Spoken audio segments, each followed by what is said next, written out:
Last week against the Kings, Nikola Jokic became the coach, which included making up his own play in the huddle, and it worked to perfection.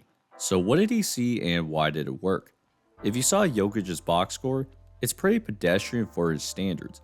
Yes, he had a triple-double, but he only had 20 points on 5 for 12 shooting, which is far from what we're used to. The reason was, the Kings had done a pretty good job being physical with him. Throughout the game, Sabonis made his life pretty hard, continuously fighting for a position.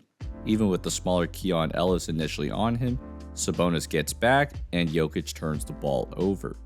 So the Nuggets have Jokic take the ball up instead. Sabonis pressures Jokic full court, and he does such a good job that Jokic has to pick up his dribble and give the ball up.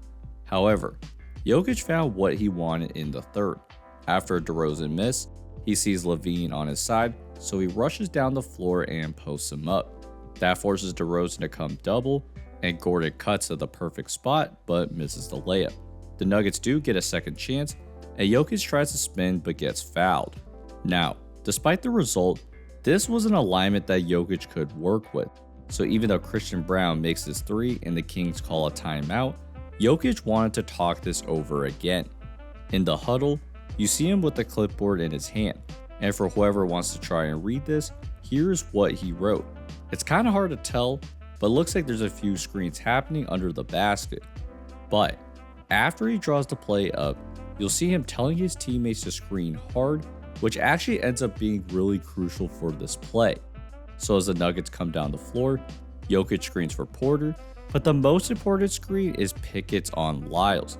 Notice how his elbows are up to make him bigger, and that gets Jokic in a good spot on the floor. It's the same alignment as that previous play I'd shown you, with Gordon in the dunker spot and Pickett in the corner. With Sabonis lurking in the paint, Jokic fakes that pass, which freezes him, and then snaps it to MPJ. The Kings are trying to frantically scramble back, so Porter just drives and has a pretty decent shot near the rim. The reason Jokic was so emphatic about setting good screens is so that he gets good position on the floor. Remember that the Kings had done a pretty good job on him, so screens would be an easy way for him to accomplish this. Later in the game, Jokic is at the line and he makes that first free throw. Then, notice how he looks over to see the play and does the X signal. Now I see this from time to time, but I can't tell exactly what that means. Regardless, Jokic's call out must have made the Kings think twice, because as they come down, 3 Kings are pointing in completely different directions trying to figure out the play. LaVine and Keon Ellis aren't sure who's screening for DeRozan, so he just decides to run pick and roll, and the ball swings to LaVine, who tries to make a play and misses.